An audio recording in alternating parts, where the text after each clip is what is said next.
بسم اللہ الرحمن الرحیم۔ پچھلے لیکچر میں ہم قوانین میراث کے متعلق پڑھ رہے تھے، اور اکثر یہ بات جو ہے وہ لوگوں کو سمجھ میں نہیں آتی کہ اللہ تعالیٰ نے یہ میراث میں اکثر عورتوں کو اس چیز پہ اعتراض ہوتا ہے کہ مرد کے 2 حصے کیوں ہیں، یا یہ ہر انسان یہ سمجھتا ہے کہ اس کا مال، اس کی محنت سے کمایا ہوا مال، اس چیز پہ وہ اپنا حق یہ سمجھتا ہے کہ میں اس کو اپنی مرضی سے اس کے حصے کروں۔ بعض اوقات یہ ہوتا ہے کہ اولادوں میں سے کوئی اولاد زیادہ پیاری ہوتی ہے، زیادہ حقدار ہوتی ہے، لیکن اللہ تعالیٰ نے برابر حصے اپنی اولاد میں متعین کر دیے ہیں کہ آپ نے ایک جتنا حصہ دینا ہے۔ یا بیویاں اگر کسی کی زیادہ ہیں، ایک سے زیادہ، تو کوئی بیوی زیادہ پیاری ہوتی ہے، لیکن اللہ تعالیٰ نے مقرر کر دیے ہیں حصے کہ آپ اس میں رد و بدل نہیں کر سکتے۔ تو انسان کے اللہ تعالیٰ جو ہے نا، اللہ تعالیٰ انسان کی فطرت سے واقف ہے، اللہ تعالیٰ انسان کے دل میں آنے والے خیالات تک سے واقف ہے، تو اللہ تعالیٰ پھر انہی خیالات کا جواب دے رہا ہے۔ اور آیت نمبر 11 جو ہے اس کے نصف تک ہم نے پچھلے لیکچر میں پڑھا، جس میں ہم نے مطالعہ کیا کہ مرد کے کتنے حصے ہیں وراثت میں، اور عورت کا کیا حصہ ہے وراثت میں، اور اس کے علاوہ والدین کے حصے کے بارے میں پڑھا، اور میت اگر صاحب اولاد ہو تو والدین کا کتنا حصہ ہے، اور اگر صاحب اولاد نہ ہو تو والدین کے کیا حصے ہیں، اور ان سب چیزوں کے بارے میں ہم نے پڑھا۔ اور اس کے علاوہ ہم نے یہ پڑھا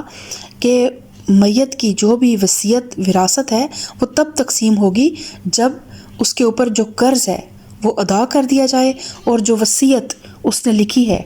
وہ پوری کر دی جائے۔ اس کے بعد جو باقی ماندہ مال ہے اس کے برابر حصے جو اللہ تعالیٰ کے حکم کے مطابق حصے کر کے اس کو ورثاء میں تقسیم کیا جائے گا۔ اور اللہ تعالیٰ آگے سورہ نساء آیت نمبر 11 سے ہم آغاز کرتے ہیں۔ اللہ تعالیٰ فرماتا ہے، بسم اللہ الرحمن الرحیم، آباؤکم و ابناؤکم لا تدرون ایہم اقرب لکم نفعا فریضۃ من اللہ ان اللہ کان علیما حکیما۔ تم نہیں جانتے کہ تمہارے ماں باپ اور تمہاری اولاد میں سے کون بلحاظ نفع تم سے قریب تر ہے۔ یہ حصے اللہ نے مقرر کر دیے ہیں، اور اللہ یقیناً سب حقیقتوں سے واقف اور ساری مصلحتوں کا جاننے والا ہے۔ وَلَكُمْ نِصْفُ مَا تَرَكَ أَزْوَاجُكُمْ إِن لَّمْ يَكُن لَّهُنَّ وَلَدٌ فَإِن كَانَ لَهُنَّ وَلَدٌ فَلَكُمُ الرُّبُعُ مِمَّا تَرَكْنَ مِن بَعْدِ وصیۃ یوصین بِہَا أَوْ دَیْنٍ۔ اور تمہاری بیویوں نے جو کچھ چھوڑا ہو اس کا آدھا حصہ تمہیں ملے گا اگر وہ بے اولاد ہوں، ورنہ اولاد ہونے کی صورت میں ترکے کا 1/4 حصہ تمہارا ہے، جبکہ وصیت جو انہوں نے کی ہو پوری کر دی جائے، اور قرض جو انہوں نے چھوڑا ہو ادا کر دیا جائے، اور وہ تمہارے ترکے میں سے 1/4 کی حقدار ہوں گی اگر تم بے اولاد ہو، ورنہ صاحب اولاد ہونے کی صورت میں ان کا 8واں حصہ ہوگا، بعد اس کے کہ جو وصیت تم نے کی ہو وہ پوری کر دی جائے، اور جو قرض تم نے چھوڑا ہو وہ ادا کر دیا جائے۔ یعنی بیوی چاہے ایک ہو چاہے ایک سے زیادہ ہوں، اولاد ہونے کی صورت میں وہ 1/8 کی، اور اولاد نہ ہونے کی صورت میں وہ 1/4 کی حصہ دار ہوگی، اور یہ 1/4 یا 1/8 سب بیویوں میں برابری کے ساتھ تقسیم کر دیا جائے گا۔ وَإِن كَانَ رَجُلٌ يُورَثُ كَلَالَةً أَوِ امْرَأَةٌ وَلَهُ أَخٌ أَوْ أُخْتٌ فَلِكُلِّ وَاحِدٍ مِّنْهُمَا السُّدُسُ۔ اور اگر وہ مرد یا عورت جس کی میراث تقسیم طلب ہے بے اولاد بھی ہو، اور اس کے ماں باپ بھی زندہ نہ ہوں، مگر اس کا ایک بھائی یا ایک بہن موجود ہوں، تو بھائی اور بہن ہر ایک کو 6واں حصہ ملے گا، اور بھائی بہن ایک سے زیادہ ہوں تو کل ترکے کے 1/3 میں وہ سب شریک ہوں گے۔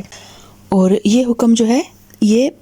کلالہ کے بارے میں ہے، یعنی کلالہ ایسا شخص یا ایسی عورت جس کی اولاد بھی نہ ہو اور جس کے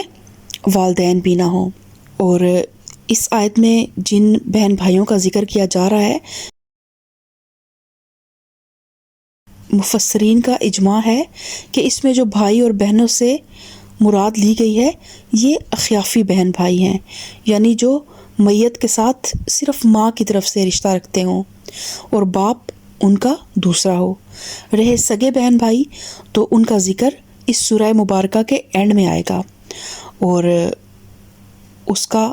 میں آپ کے ساتھ اس لیکچر کے اینڈ میں ان کی ڈیٹیل بھی شیئر کروں گی۔ جب کہ وصیت جو کہ کی گئی ہو پوری کر دی جائے اور قرض جو میت نے چھوڑا ہو ادا کر دیا جائے، بشرطے کہ وہ ضرر رساں نہ ہو۔ یعنی ضرر رسانی سے مراد یہ ہے کہ ایسے طور پر وصیت کی جائے جس سے مستحق رشتہ داروں کے حقوق کو نقصان پہنچنے کا خدشہ ہو۔ دوسرا ضرر رسانی کا مفہوم یہ ہے کہ محض حقداروں کو محروم کرنے کے لیے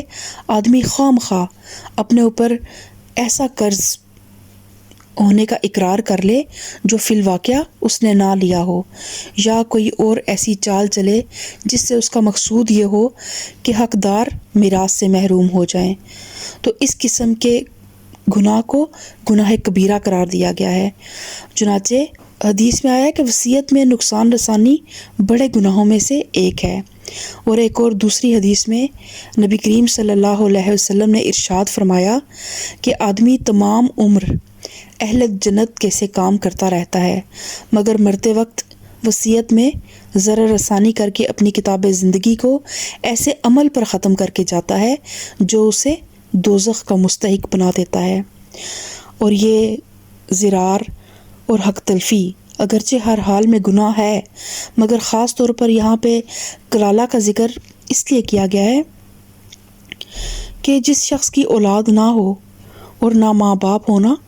تو پھر یہی دو رشتے ایسے ہوتے ہیں جن کے لیے انسان کے اندر ایک تڑپ ہوتی ہے، ان کو انسان دیتے ہوئے کچھ سوچتا نہیں ہے، باقی لوگوں کو دیتے ہوئے انسان کا دل میں ایک بخل اور ایک شح پیدا ہو جاتی ہے، تو پھر اس لیے عموماً یہ میلان پیدا ہو جاتا ہے کہ وہ اپنی جائیداد کو کسی نہ کسی طرح تلف کر جائے، ضائع کر جائے، کہ کسی کے حصے میں بھی نہ آئے۔ تو اس لیے اللہ تعالیٰ نے خصوصاً کلالہ کے بارے میں پھر جب وصیت کا قوانین بتائے تو ساتھ اللہ تعالیٰ نے یہ بھی کہا کہ وصیت جو ہے وہ ضرر رساں نہ ہو۔ یہ حکم ہے اللہ کی طرف سے، اور اللہ دانا و بینا اور نرم خو ہے۔ یعنی یہاں پہ اللہ تعالیٰ کی صفت علم کا ذکر کیا گیا ہے کہ اللہ تعالیٰ کی صفت علم کا جو یہاں پہ ذکر کیا گیا نا کہ اللہ تعالیٰ علیم ہے، تو اس کی دو وجوہات ہیں۔ ایک یہ کہ اگر اس قانون کی خلاف ورزی کی گئی تو اللہ کی گرفت سے آدمی نہیں بچ سکے گا، اور دوسرا یہ کہ اللہ نے جو حصے جس طرح مقرر کیے ہیں وہ بالکل صحیح ہیں، اور کیونکہ انسانوں سے بھی زیادہ اللہ تعالیٰ کو پتہ ہے کہ میرے بندے کی بھلائی کس چیز میں ہے، اور اللہ کی صفت حلم یعنی اس کی نرم خوئی کا ذکر اللہ تعالیٰ نے اس لیے فرمایا ہے کہ اللہ نے یہ قوانین مقرر کرنے میں کوئی سختی نہیں کی، بلکہ ایسے قاعدے اور ایسے اصول مقرر کیے ہیں جس میں بندوں کے لیے زیادہ سے زیادہ سہولت اور نرمی برتی گئی ہے تاکہ وہ مشقت اور تنگی میں مبتلا نہ ہوں۔ اور کلالہ ہی کے بارے میں احکام جو ہیں وہ سورہ نساء کی آخری آیت نمبر 176 میں بھی آئے ہیں، اور یہ آیت اس سورہ کے نزول سے بہت بعد نازل ہوئی، اور بعض روایات میں تو یہاں تک معلوم ہوتا ہے کہ یہ قرآن کی سب سے آخری آیت ہے، اور یہ بیان اگر صحیح نہ بھی ہو تب بھی کم از کم اتنا ثابت ہے کہ یہ آیت 9 ہجری میں نازل ہوئی، اور سورہ نساء اس سے بہت پہلے ایک مکمل سورہ کی حیثیت سے پڑھی جا رہی تھی۔ اسی وجہ سے اس آیت کو ان آیات کے سلسلے میں، کیونکہ اسی سورہ مبارکہ میں وراثت کے قانون کا ذکر ہوا تھا، تو پھر اس آیت کو ضمیمے کے طور پر اس سورہ مبارک کے آخر میں لگا دیا گیا، اور اس آیت مبارکہ میں اللہ تعالیٰ فرماتا ہے، لوگ تم سے کلالہ کے معاملے میں فتویٰ پوچھتے ہیں، کہو اللہ تمہیں فتویٰ دیتا ہے کہ اگر کوئی شخص بے اولاد مر جائے اور اس کی ایک بہن ہو تو وہ اس کے ترکے میں سے نصف پائے گی، اور اگر بہن بے اولاد مرے تو بھائی اس کا وارث ہوگا۔ اگر میت کی وارث 2 بہنیں ہوں تو وہ ترکے میں سے 2/3 کی حقدار ہوں گی، اور اگر کئی بھائی بہنیں ہوں تو عورتوں کا اکہرا اور مردوں کا دوہرا حصہ ہوگا۔ اللہ تمہارے لیے احکام کی توضیح کرتا ہے تاکہ تم بھٹکتے نہ پھرو، اور اللہ ہر چیز کا علم رکھتا ہے۔ کلالہ کے بارے میں جیسے کہ میں آپ کو پہلے بتا چکی ہوں کہ کلالہ وہ مرد یا عورت ہوتی ہے